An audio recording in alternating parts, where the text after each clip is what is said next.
binibitiwan ng mga kaanak nila. Kung siya nga lang ang masusunod, ay lalabasin na sana niya ang mga ito upang matapos na. Pero ayaw pumayag ng kanyang ama't ina, pati na ng kanyang mga kapatid na babae.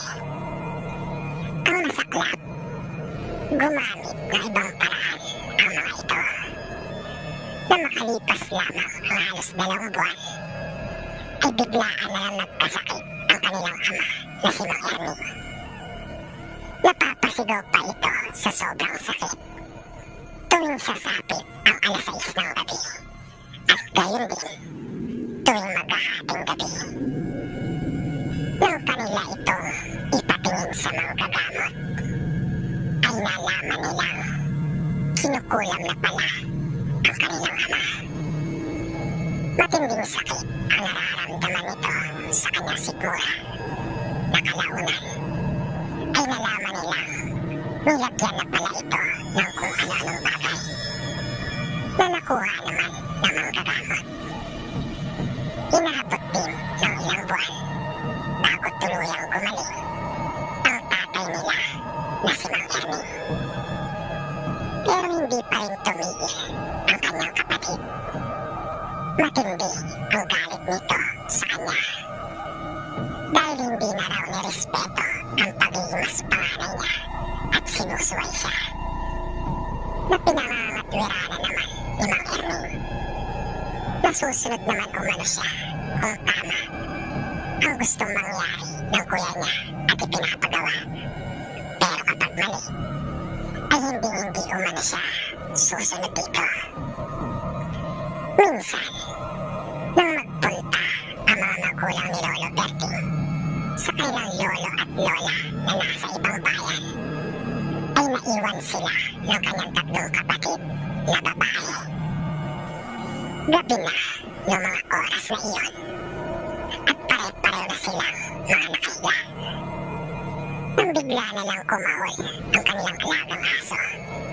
Nagtaka sila kung sino ang dumating, dahil nagsabi ang kanilang mga magulang na hindi uuwi ng gabing iyon, at doon na sila matutulog dahil sa malayo. Nang sumilip si Lolo Berting sa bintana, ay panandalian pa muna niyang sinanay ang kanyang mga mata sa dilim. Bagaman kasi may liwanag na nagmumula sa buwan, ay medyo may kadiliman pa rin. Wala naman siyang nakita na may dumating, kaya naisip niyang marahil ay may hayop lang na kinaulan ang kanilang alaga.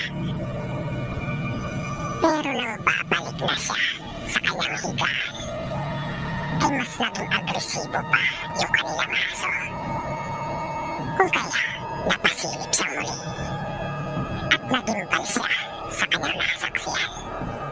Bumulaga na sa kanya ang isang tao, at kitang-kita niya kung paano pinatay ang alaga nilang aso, nang di pa niya nakikilalang tao na iyon.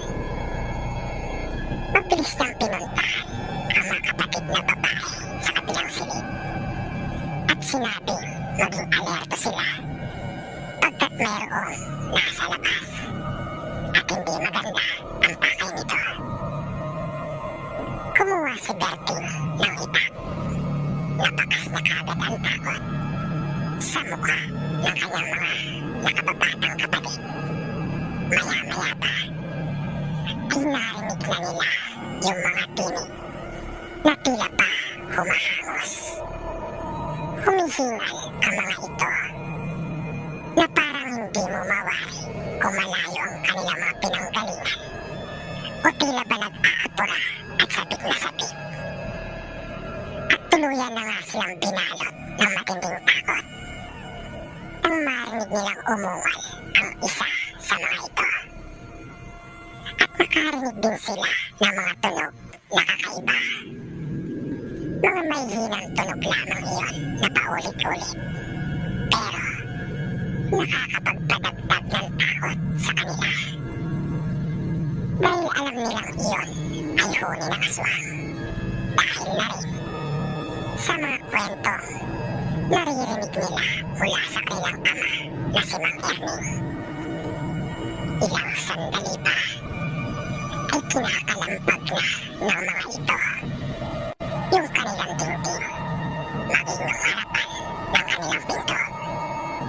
Dahilan para mag-iyakan na ang mga kapatid ni Berting. Sinusubukan na ng mga ito na pasukin sila. Buti na lang na bagaman gawa lamang sa kahoy ang kabuuan ng kanilang bahay, ay yari naman ito sa makakapal na tabla. Mabilis na kumilos si Berting. Kahit maayos pa ang kanyang tsinelas, ay agad niyang sinunog ang mga iyon doon sa kanilang lutuan. At agad na umalingasaw ang mabawang amoy ng sunog na goma. Dumakot din siya ng asin at kanya iyong ibinudbod palibot sa loob ng kanilang bahay. Naalala pa niya kasi ang piling sa kanya ng kanilang mga magulang. Maging ang lolo niya ay iyon din ang sinabi